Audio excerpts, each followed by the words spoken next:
Baik, saya tadi menonton secara utuh beberapa poin sudah disampaikan oleh Profesor Dr. Ova Emilia. Hari ini statement UGM yang kemudian membangun narasi untuk membela ijazah tersebut tanpa menghadirkan bukti-bukti, itulah yang kemudian membuat masyarakat juga bertanya-tanya, ada apa sebenarnya dengan insan Civitas Akademika? Apakah hari ini kebenaran itu bisa tergerus oleh kekuasaan, atau kejujuran itu sudah hilang karena adanya ya kekuatan materi, atau mungkin ada tekanan yang lain yang menyebabkan hal-hal yang semestinya mudah untuk disampaikan seperti ya menyampaikan bukti itu menjadi sulit.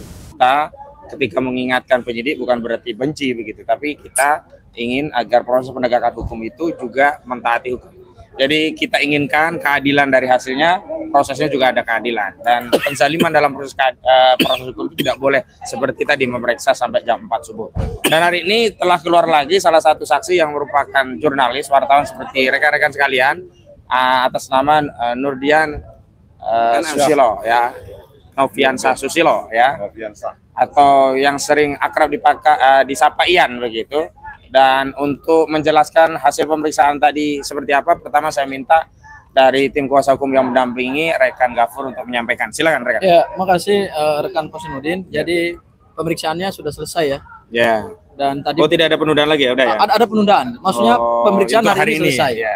Nanti di reschedule untuk hari Senin lagi. Dilanjutkan. Dilanjutkan lagi hari Senin. Karena tadi juga kami sama-sama sepakat tidak boleh lagi ada pemeriksaan melewati sampai jam 6 malam ya. Malam ya. Karena kan kita belajar dari yang lalu. Ya, yang lalu. Dan itu disetujui oleh penyidik. Itu yang pertama. Yang kedua, tadi jumlah pertanyaannya ada 50 pertanyaan. 50. Ya, dan sudah dijawab. Dan dari 50 pertanyaan itu semua dijawab dengan baik oleh Mas Ian. Mudah-mudahan dipahami dengan baik oleh penyidik.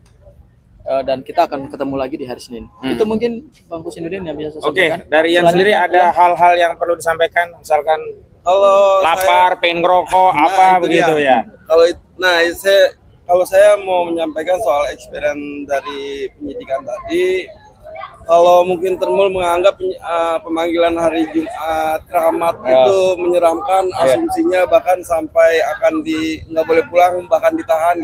Ternyata sama sekali tidak saya rasakan gitu, karena justru saya di dalam itu ngerasa nyaman, nggak ada tegang sama sekali, justru ekspresi saya ngantuk di dalam. Ngantuk. Jadi pengen ngerokok. Ya, kalau tadi disebutkan ada 50 pertanyaan, mungkin teman-teman mengasumsikan itu hal yang panjang ribet, padahal teknisnya enggak. Kita sebagai orang yang disidik, justru kita banyak dibantu untuk melengkapi jawaban-jawaban dari 50 pertanyaan ini. Maksud saya seperti ini, tetapi penyusunan kalimatnya justru kita dibantu seperti itu. Saya juga yang saya rasakan seperti itulah, ngantuk. Mungkin ngantuk bukan karena lama, karena proses ngetik. Proses ngetik dia juga si penyidiknya menyusun lagi paragraf per paragrafnya, jadi bukan karena lama itu, karena disidiknya berat 50 pertanyaan itu banyak, enggak juga, enggak berasa itu semua. Itu cuma lama itu di proses penyusunan paragrafnya aja. Terus kita juga fleksibel, jika ingin sholat ya sudah tinggal istirahat, kalau mau ngomong aja, kita bisa pindah ke ruangan sebelah untuk merokok sebentar. Terus kita juga sambil minum kopi, makan permen, ya pokoknya tidak makan kue. Bahkan juga sebelum mulai penyidikan, penyidik menanyakan mau minum apa, teh atau kopi. Jadi sudah ditawarkan, Pak. Jadi asumsi serem itu nggak ada ya. Asumsi Termul tentang Jumat Keramat itu sama sekali jauh. Jadi ya saya pikir Termul bakal kecewa sih. Iya. Ekspektasinya nggak terjadi ya. Betul, nggak, sama sekali tidak terjadi. Kurang lebih seperti itu. Oke. Baik, sebagaimana sudah terjadi pada klien kami yang lain, seperti terjadi pada Pak Abraham Samad ya. Jadi walaupun lama, itu lamanya bukan karena kesulitan untuk menjawab pertanyaan-pertanyaan atau pertanyaan-pertanyaan itu menyudutkan, tidak. Jadi banyak pertanyaan di awal itu seputar nama, lahir, keluarga, pendidikan, pekerjaan, dan itu walaupun remeh kan kalau ketiknya lama jadi lamban juga begitu. Jadi bukan berarti asumsinya lama itu karena apa, itu enggak ya. Tapi sekali lagi kami tetap menegaskan bahwa proses ini tidak boleh dijadikan sarana untuk mengkriminalisasi baik terhadap peneliti juga terhadap insan pers atau insan media. Karena bagaimanapun insan pers dan media itu punya tugas yang besar untuk menyampaikan informasi kepada publik, dan memang dalam konteks menyampaikan informasi itu tidak semua ya pihak itu senang atau menyambut positif atas informasi yang disampaikan. Karena itu ya insan pers itu menyampaikan berita padanya, tidak ada bias kepentingan. Misalnya dalam konteks mengabarkan hasil penelitian ternyata ijazah itu tidak identik, berbeda dengan hasil yang dilakukan oleh Pusat Laboratorium Forensik Barres Mabes Polri yang menyatakan ijazah saudara Joko Widodo identik. Ya kita mengabarkan bahwa hasil penelitian dari Dr. Ismon Syarifar, Dr. Suryo dan yang lain itu tidak identik, dan kalau tidak identik kan memang bermasalah. Hari ini kami ingin merespon apa yang disampaikan oleh Rektor UGM Profesor Dr. Ova Emilia ya namanya. Ya, Emilia. Baik, saya tadi menonton secara utuh beberapa poin sudah disampaikan oleh Profesor Dr. Ova Emilia yang bersamaan dengan saya menonton tadi ya salah satu putra alumni UGM yakni Dr. Ismon Syarifar tadi sedang diperiksa di dalam. Dan kemarin alumni dari UGM yang lain yakni Dr. Suryo juga sudah diperiksa. Tanggapan saya terhadap hal itu, dan ini adalah bagian dari kepentingan kami untuk merespon karena ijazah palsu inilah ya, kasus inilah klien kami hari diperiksa. Yang pertama, kami sangat menyayangkan apa yang disampaikan oleh Profesor Ova Emilia yang diunggah di kanal YouTube Universitas Gadjah Mada, karena apa yang disampaikan beliau hanyalah narasi yang bersifat repetisi. Padahal yang diharapkan oleh publik, bukan hanya klien kami, adalah penyampaian bukti atau verifikasi. Lebih baik lagi kalau dalam proses verifikasi, klien kami ya, karena publik terhadap apa yang disampaikan oleh UGM bahwa saudara Joko Widodo benar telah menempuh pendidikan dan lulus di UGM dan diberikan ijazah sesuai dengan ketentuan. Itu yang pertama. Yang kedua, statement dari UGM, dari Profesor Ova Emilia yang menyatakan bahwa kalau berkaitan dengan penggunaan ijazah pasca seseorang tadi lulus dari UGM, memang bukan tanggung jawab UGM. Ya, tetapi yang jelas bahwa hari ini statement UGM yang kemudian membangun narasi untuk membela ijazah tersebut tanpa menghadirkan bukti-bukti, itulah yang kemudian membuat masyarakat juga bertanya-tanya, ada apa sebenarnya dengan insan sivitas akademika? Apakah hari ini kebenaran itu bisa tergerus oleh kekuasaan, atau kejujuran itu sudah hilang karena adanya ya kekuatan materi, atau mungkin ada tekanan yang lain yang menyebabkan hal-hal yang semestinya mudah untuk disampaikan seperti ya menyampaikan bukti itu menjadi sulit. Karena sebelumnya asumsi kami ya, klien-klien kami itu waktu datang ke Yogyakarta ketika disebutkan ada banyak bukti 12 atau 14 itu ya, 24 bahkan, asumsinya udah berjejer, tinggal kita ya seperti orang mau kawinan lihat cenderamata berbaris, tinggal dilihat, oh ini masuknya, oh ini bayarannya, oh ternyata itu tidak ada. Jadi hari ini saya ingin tegaskan bahwa apa yang disampaikan UGM secara hukum juga tidak bernilai, karena itu bukanlah statement yang dituangkan dalam sebuah berita acara pemeriksaan yang itu bersifat pro justia. Namun demikian kami tetap memberikan respon, karena apa? Karena kisruh ijazah inilah yang sampai hari ini membuat 3 ya alumni dari UGM yang benar-benar asli, karena tidak ada sanggahan dan masyarakat juga mempercayai, yakni Dr. Ismon Syarifar, kemudian Dr. Suryo dan Dr. Iva Usia Tiasma hari ini menjadi pihak yang kemudian dipersoalkan. Dan saya ingin tegaskan apa yang dialami terlepas tadi ya, tidak ada tekan dan sebagainya, tapi materi secara keseluruhan ini bagian dari kriminalisasi. Kenapa saya sebut ini kriminalisasi? Karena aktivitas menulis buku, aktivitas mengkaji secara ilmiah, aktivitas menyampaikan pendapat, aktivitas meliput dan menyampaikan informasi kepada publik, baik melalui media cetak, elektronik, termasuk melalui kanal YouTuber, itu bukanlah kejahatan.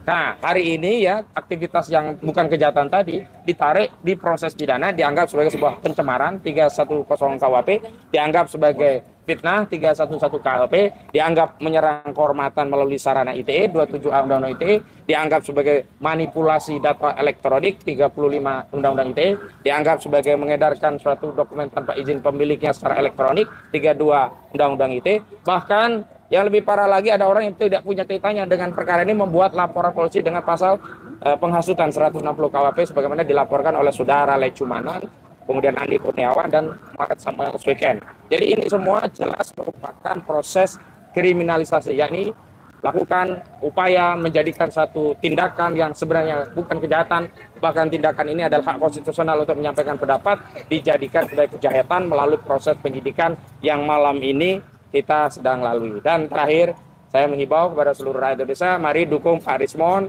kita dukung Pak Roy Suryo, kita dukung Noviansah Susilo, ya, Nudian Noviansah Susilo, kita dukung semua ya yang diperiksa. Ada Arif Nugroho, ada Sunarto, ada siapa lagi kemarin? Ada Kurnia Triroyani atau siapa itu? Sunarto, udah. Nah, kemudian ada Rizal Fadilah, pokoknya ada Rustam Effendi, ya, saya minta doanya karena semestinya Kamis kemarin, tapi kami sudah reschedule untuk Kamis depan karena orang tua saya kurang jelas ya apakah ayahnya atau ibunya, orang tua dari Bang Rustam Effendi meninggal dunia. Allahumma maghfirlahu atau Allahumma ini saya belum tahu. Oh, ibunya ya? Ibunya? Oh, kalau bapaknya ya. Allahumma maghfirlahu warhamhu wa'afi wa'fu anhu. Baik, itu saja dari kami. Bang Risman untuk beri dukungan terakhir untuk penutup. Ya. Iya. Dan enggak, abang gapur dulu. Udah tadi. Udah tadi kan. Oh, udah. Jadi kepada media, YouTuber, jurnalis, janganlah menjadi gentar, ya. Karena apa yang kami lakukan bisa saya buktikan, Pak buktikan, dan Pak Roy Suryo buktikan.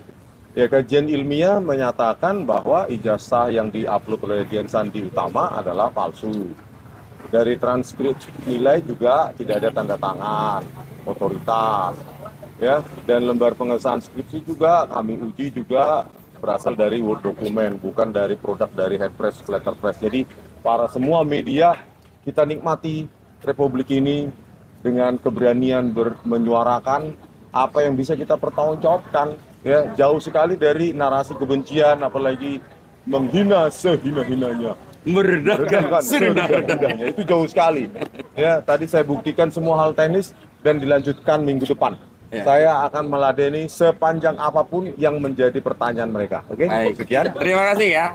Cuman kalau ada yang merasa baper, terhina dan merasa direndahkan, ya kita nggak bisa tanggung jawab. Karena baper kan nggak ada ukurannya, begitu ya. Hari ini statement UGM yang kemudian membangun narasi untuk membela ijazah tersebut tanpa menghadirkan bukti-bukti, itulah yang kemudian membuat masyarakat juga bertanya-tanya, ada apa sebenarnya dengan insan sivitas akademika? Apakah hari ini kebenaran itu bisa tergerus oleh kekuasaan, atau kejujuran itu sudah hilang karena adanya, ya, kekuatan materi, atau mungkin ada tekanan yang lain yang menyebabkan hal-hal yang semestinya mudah untuk disampaikan seperti ya menyampaikan bukti itu menjadi sulit. Kita ketika mengingatkan penyidik bukan berarti benci begitu, tapi kita ingin agar proses penegakan hukum itu juga mentaati hukum.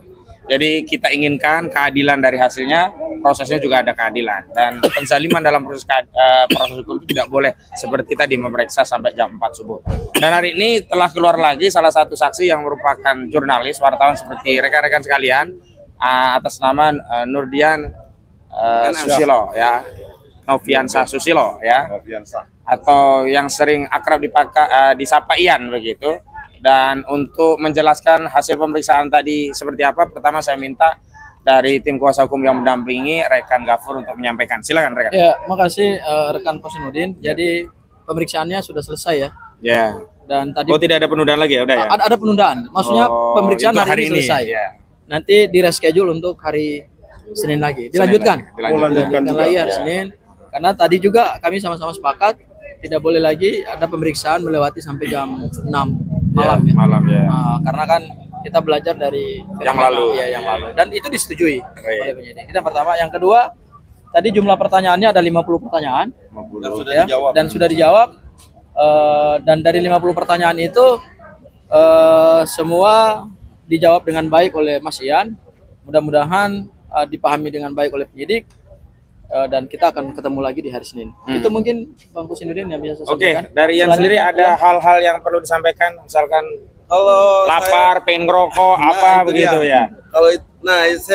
Kalau saya mau menyampaikan soal experience dari penyidikan tadi, kalau mungkin Termul menganggap pemanggilan hari Jumat keramat itu menyeramkan, asumsinya bahkan sampai akan nggak boleh pulang, bahkan ditahan, ternyata sama sekali tidak saya rasakan gitu, karena justru saya di dalam itu ngerasa nyaman, nggak ada tegang sama sekali. Justru ekspresi saya ngantuk di dalam. Ngantuk. Jadi pengen rokok. Ya, kalau tadi disebutkan ada 50 pertanyaan, mungkin teman-teman mengasumsikan itu hal yang panjang ribet. Padahal teknisnya enggak. Kita sebagai orang yang disidik, justru kita banyak dibantu untuk melengkapi jawaban-jawaban dari 50 pertanyaan ini. Maksud saya seperti ini, tetapi penyusunan kalimatnya justru kita dibantu seperti itu. Saya juga yang saya rasakan seperti itulah, ngantuk. Mungkin ngantuk bukan karena lama, karena proses ngetik. Proses ngetik dia juga si penyidiknya menyusun lagi paragraf per paragrafnya, jadi bukan karena lama itu, karena disidiknya berat 50 pertanyaan itu banyak, enggak juga, enggak berasa itu semua. Itu cuma lama itu di proses penyusunan paragrafnya aja. Terus kita juga fleksibel, jika ingin sholat ya sudah tinggal istirahat, kalau mau ngomong aja, kita bisa pindah ke ruangan sebelah untuk merokok sebentar. Terus kita juga sambil minum kopi, makan permen, ya pokoknya tidak makan kue. Bahkan juga sebelum mulai penyidikan, penyidik menanyakan mau minum apa, teh atau kopi. Jadi sudah ditawarkan, Pak. Jadi asumsi serem itu nggak ada ya. Asumsi Termul tentang Jumat keramat itu sama sekali jauh. Jadi ya saya pikir Termul bakal kecewa sih. Iya ya. Ekspektasinya nggak terjadi ya. Betul, nggak, sama sekali tidak terjadi. Kurang lebih seperti itu. Oke. Baik, sebagaimana sudah terjadi pada klien kami yang lain, seperti terjadi pada Pak Abraham Samad ya. Jadi walaupun lama, itu lamanya bukan karena kesulitan untuk menjawab pertanyaan-pertanyaan atau pertanyaan-pertanyaan itu menyudutkan, tidak. Jadi banyak pertanyaan di awal itu seputar nama, lahir, keluarga, pendidikan, pekerjaan, dan itu walaupun remeh kan kalau ketiknya lama jadi lamban juga begitu. Jadi bukan berarti asumsinya lama itu karena apa, itu enggak. Tapi sekali lagi kami tetap menegaskan bahwa proses ini tidak boleh dijadikan sarana untuk mengkriminalisasi baik terhadap peneliti juga terhadap insan pers atau insan media. Karena bagaimanapun insan pers dan media itu punya tugas yang besar untuk menyampaikan informasi kepada publik, dan memang dalam konteks menyampaikan informasi itu tidak semua ya pihak itu senang atau menyambut positif atas informasi yang disampaikan. Karena itu ya insan pers itu menyampaikan berita padanya, tidak ada bias kepentingan. Misalnya dalam konteks mengabarkan hasil penelitian ternyata ijazah itu tidak identik, berbeda dengan hasil yang dilakukan oleh Pusat Laboratorium Forensik Barreskrim Mabes Polri yang menyatakan ijazah saudara Joko Widodo identik. Ya kita mengabarkan bahwa hasil penelitian dari Dr. Rizwan Syarifar, Dr. Suryo dan yang lain itu tidak identik, dan kalau tidak identik kan memang bermasalah. Hari ini kami ingin merespon apa yang disampaikan oleh Rektor UGM, Profesor Dr. Ova Emilia ya namanya. Emilia. Baik, saya tadi menonton secara utuh beberapa poin sudah disampaikan oleh Profesor Dr. Ova Emilia yang bersamaan dengan saya menonton tadi ya, salah satu putra alumni UGM yakni Dr. Rizwan Syarifar tadi sedang diperiksa di dalam. Dan kemarin alumni dari UGM yang lain yakni Dr. Roy Suryo juga sudah diperiksa. Tanggapan saya terhadap hal itu, dan ini adalah bagian dari kepentingan kami untuk merespon karena ijazah palsu inilah ya, kasus inilah klien kami hari diperiksa. Yang pertama, kami sangat menyayangkan apa yang disampaikan oleh Profesor Ova Emilia yang diunggah di kanal YouTube Universitas Gadjah Mada, karena apa yang disampaikan beliau hanyalah narasi yang bersifat repetisi. Padahal yang diharapkan oleh publik, bukan hanya klien kami, adalah penyampaian bukti atau verifikasi. Lebih baik lagi kalau dalam proses verifikasi, klien kami ya keraguan publik terhadap apa yang disampaikan oleh UGM bahwa Saudara Joko Widodo benar telah menempuh pendidikan dan lulus di UGM dan diberikan ijazah sesuai dengan ketentuan. Itu yang pertama. Yang kedua, statement dari UGM, dari Profesor Ova Emilia yang menyatakan bahwa kalau berkaitan dengan penggunaan ijazah pasca seseorang tadi lulus dari UGM, memang bukan tanggung jawab UGM, ya. Tetapi yang jelas bahwa hari ini statement UGM yang kemudian membangun narasi untuk membela ijazah tersebut tanpa menghadirkan bukti-bukti, itulah yang kemudian membuat masyarakat juga bertanya-tanya, ada apa sebenarnya dengan insan sivitas akademika? Apakah hari ini kebenaran itu bisa tergerus oleh kekuasaan, atau kejujuran itu sudah hilang karena adanya ya kekuatan materi atau mungkin ada tekanan yang lain yang menyebabkan hal-hal yang semestinya mudah untuk disampaikan seperti ya menyampaikan bukti itu menjadi sulit. Karena sebelumnya asumsi kami ya, klien-klien kami itu waktu datang ke Yogyakarta ketika disebutkan ada banyak bukti 12 atau 14 itu ya, 24 bahkan, asumsinya udah berjejer, tinggal kita ya seperti orang mau kawinan lihat cenderamata berbaris, tinggal dilihat, oh ini masuknya, oh ini bayarannya, oh ternyata itu tidak ada. Jadi ini saya ingin tegaskan bahwa apa yang disampaikan UGM secara hukum juga tidak bernilai, karena itu bukanlah statement yang dituangkan dalam sebuah berita acara pemeriksaan yang itu bersifat pro justia. Namun demikian kami tetap memberikan respon, karena apa? Karena kisruh ijazah inilah yang sampai hari ini membuat 3 ya alumni dari UGM yang benar-benar asli, karena tidak ada sanggahan dan masyarakat juga mempercayai, yakni Dr. Jenipar, kemudian Dr. Suryo dan Dr. Fauziatia, semua hari ini menjadi pihak yang kemudian dipersoalkan. Dan saya ingin tegaskan apa yang dialami terlepas tadi ya, tidak ada tekan dan sebagainya, tapi materi secara keseluruhan ini bagian dari kriminalisasi. Kenapa saya sebut ini kriminalisasi? Karena aktivitas menulis buku, aktivitas mengkaji secara ilmiah, aktivitas menyampaikan pendapat, aktivitas meliput dan menyampaikan informasi kepada publik, baik melalui media cetak, elektronik, termasuk melalui kanal YouTuber, itu bukanlah kejahatan.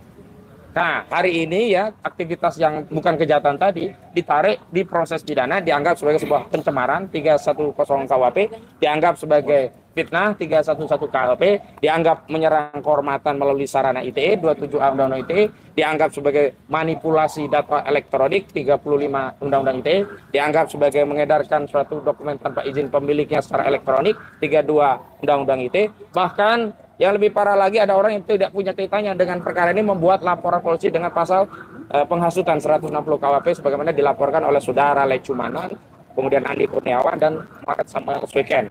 Jadi ini semua jelas merupakan proses kriminalisasi, yakni lakukan upaya menjadikan satu tindakan yang sebenarnya bukan kejahatan, bahkan tindakan ini adalah hak konstitusional untuk menyampaikan pendapat, dijadikan sebagai kejahatan melalui proses penyidikan yang malam ini kita sedang lalui. Dan terakhir, saya menghimbau kepada seluruh rakyat Indonesia, mari dukung Pak Rismon, kita dukung Pak Roy Suryo, kita dukung Noviansah Susilo ya, Nudian Noviansah Susilo, kita dukung semua ya yang diperiksa. Ada Arif Nugroho, ada Sunarto, ada siapa lagi kemarin? Ada Kurnia Triroyani atau Sastra itu Sunarto, udah. Nah, kemudian ada Rizal Fadilah, pokoknya ada Rustan Effendi ya, saya minta doanya karena semestinya Kamis kemarin, tapi kami sudah reschedule untuk Kamis depan karena orang tua saya kurang jelas ya apakah ayahnya atau ibunya, orang tua dari Bang Rustan Effendi meninggal dunia. Allahumma gfirlah.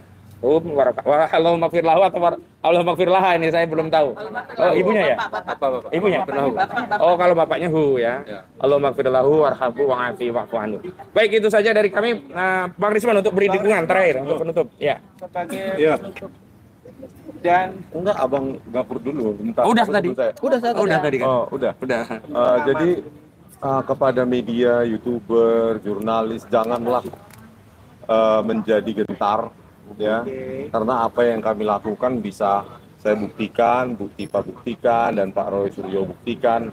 Ya, kajian ilmiah menyatakan bahwa ijazah yang diupload oleh Dian Sandi Utama adalah palsu.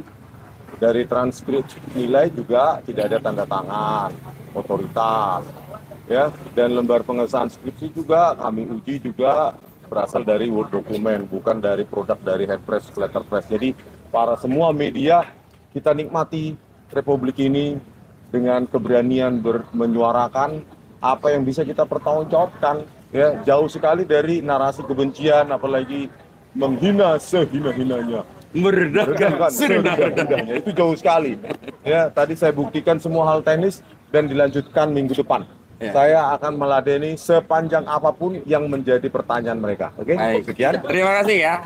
Cuman kalau ada yang merasa baper, terhina dan merasa direndahkan ya kita nggak bisa tanggung jawab karena baper kan nggak ada ukurannya begitu ya.